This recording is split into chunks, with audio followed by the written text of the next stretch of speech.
یہ عام قانون قدرت ہے کہ مرنے کے بعد کوئی زندہ نہیں ہوتا اور دنیا میں واپس نہیں آتا، لیکن اللہ تعالیٰ عبرت کے لیے کبھی کبھی ایسا کر دیا کرتے ہیں۔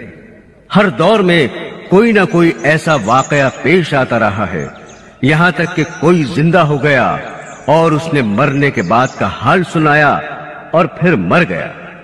اسی قسم کا عذاب قبر سے متعلق ایک واقعہ گلگت میں پیش آیا۔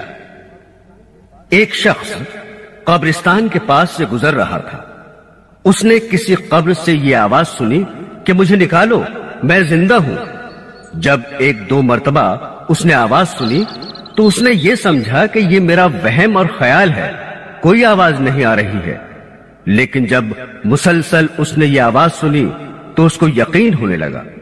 چنانچہ قریب میں ایک بستی تھی، وہ شخص اس میں آیا اور لوگوں کو اس آواز کے بارے میں بتا کر کہا کہ تم بھی چلو اور اس آواز کو سنو۔ چنانچہ کچھ لوگ اس کے ساتھ آئے، انہوں نے بھی یہی آواز سنی اور سب نے یقین کر لیا کہ واقعی یہ آواز قبر سے آ رہی ہے۔ اب یقین ہونے کے بعد ان لوگوں کو مسئلہ پوچھنے کی فکر ہوئی کہ پہلے علماء سے یہ مسئلہ معلوم کرو کہ قبر کھولنا جائز ہے یا نہیں۔ چنانچہ وہ لوگ محلے کی مسجد کے امام صاحب کے پاس گئے اور ان سے کہا کہ اس طرح قبر سے آواز آ رہی ہے اور میت یہ کہہ رہی ہے کہ مجھے قبر سے باہر نکالو، میں زندہ ہوں۔ امام صاحب نے فرمایا اگر تمہیں اس کے زندہ ہونے کا یقین ہو گیا ہے تو قبر کو کھول لو اور اس کو باہر نکال لو۔ چنانچہ یہ لوگ ہمت کر کے قبرستان گئے اور جا کر قبر کھولی۔ اب جو ہی تختہ ہٹایا تو دیکھا اندر ایک عورت ننگی بیٹھی ہوئی ہے اور اس کا کفن گل چکا ہے، اور وہ عورت کہہ رہی ہے جلدی سے میرے گھر سے میرے کپڑے لاؤ، میں کپڑے پہن کر باہر نکلوں گی۔ چنانچہ یہ لوگ فوراً دوڑ کر اس کے گھر گئے اور جا کر اس کے گھر والوں کو یہ واقعہ بتایا اور اس کے کپڑے چادر وغیرہ لے کر آئے اور لا کر قبر کے اندر پھینک دیے۔ اس عورت نے ان کپڑوں کو پہنا اور چادر اپنے اوپر ڈالی اور پھر تیزی سے بجلی کی طرح اپنی قبر سے نکلی اور دوڑتی ہوئی اپنے گھر کی طرف بھاگی۔ گھر جا کر ایک کمرے میں چھپ کر اندر سے کنڈی لگا لی۔ اب جو لوگ قبرستان آئے تھے دوڑ کر اس کے گھر پہنچے، ان کو وہاں جا کر معلوم ہوا کہ اس نے اپنے کمرے کے اندر سے کنڈی لگا رکھی ہے۔ ان لوگوں نے دستک دی کہ کنڈی کھولو۔ اندر سے اس عورت نے جواب دیا میں کنڈی تو کھول دوں گی، لیکن کمرے کے اندر وہ شخص داخل ہو جس کے اندر مجھے دیکھنے کی تاب ہو، اس لیے کہ اس وقت میری حالت ایسی ہے کہ ہر آدمی مجھے دیکھ کر برداشت نہیں کر سکے گا، لہذا کوئی دل گردے والا شخص اندر آئے اور آ کر میری حالت دیکھے۔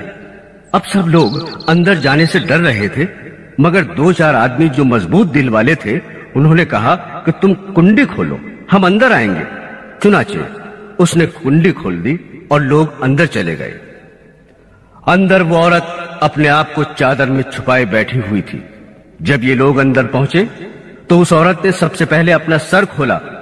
ان لوگوں نے دیکھا کہ اس کے سر پر ایک بھی بال نہیں ہے، وہ بالکل خالی کھوپڑی ہے، نہ اس پر بال ہے نہ کھال ہے، صرف خالی ہڈی ہڈی ہے۔ لوگوں نے اس سے پوچھا تیرے بال کہاں گئے؟ اس عورت نے جواب دیا کہ جب میں زندہ تھی تو ننگے سر گھر سے باہر نکلا کرتی تھی، پھر مرنے کے بعد جب میں قبر میں لائی گئی تو فرشتوں نے میرا ایک ایک بال نوچا، اور اس نوچنے کے نتیجے میں بال کے ساتھ کھال بھی نکل گئی۔ اب میرے سر پر نہ بال ہیں نہ کھال ہے۔ اس کے بعد اس عورت نے اپنا منہ کھولا۔ جب لوگوں نے اس کا منہ دیکھا تو اتنا خوفناک ہو چکا تھا کہ سوائے دانتوں کے کچھ نظر نہیں آیا، نہ اوپر کا ہونٹ موجود تھا نہ نیچے کا ہونٹ موجود تھا، بلکہ 32 کے 32 دانت سامنے جڑے ہوئے نظر آ رہے تھے۔ سوچئے اگر کسی انسان کے صرف دانت ہی دانت نظر آئیں تو کتنا ڈر اور خوف معلوم ہوتا ہے۔ اب ان لوگوں نے اس عورت سے پوچھا تیرے ہونٹ کہاں گئے؟ اس عورت نے جواب دیا میں اپنے ہونٹوں پر لپسٹک لگا کر نامحرم مردوں کے سامنے جایا کرتی تھی، اس کی سزا میں میرے ہونٹ کاٹ لیے گئے، اس لیے اب میرے چہرے پر ہونٹ نہیں ہیں۔ پھر اس عورت نے اپنے ہاتھ اور پیروں کی انگلیاں کھولی، لوگوں نے دیکھا کہ اس کے ہاتھ اور پیروں کی انگلیوں میں ایک بھی ناخن نہیں تھا، تمام انگلیوں کے ناخن غائب تھے۔ اس سے پوچھا، تیری انگلیوں کے ناخن کہاں گئے؟ اس عورت نے جواب دیا، ناخن پالش لگانے کی وجہ سے میرا ایک ایک ناخن کھینچ لیا گیا، چونکہ میں یہ سارے کام کر کے گھر سے باہر نکلا کرتی تھی، اس لیے جیسے ہی میں مرنے کے بعد قبر میں پہنچی تو میرے ساتھ یہ معاملہ کیا گیا اور مجھے یہ سزا ملی کہ میرے سر کے بال بھی نوچ لیے گئے، میرے ہونٹ بھی کاٹ دیے گئے اور ناخن بھی کھینچ لیے گئے۔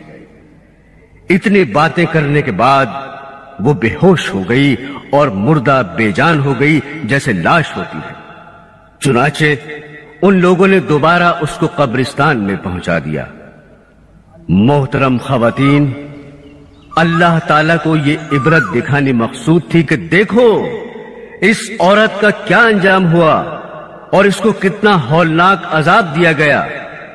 بے پردہ خواتین اس واقعے سے عبرت لیں اور ان گناہوں سے توبہ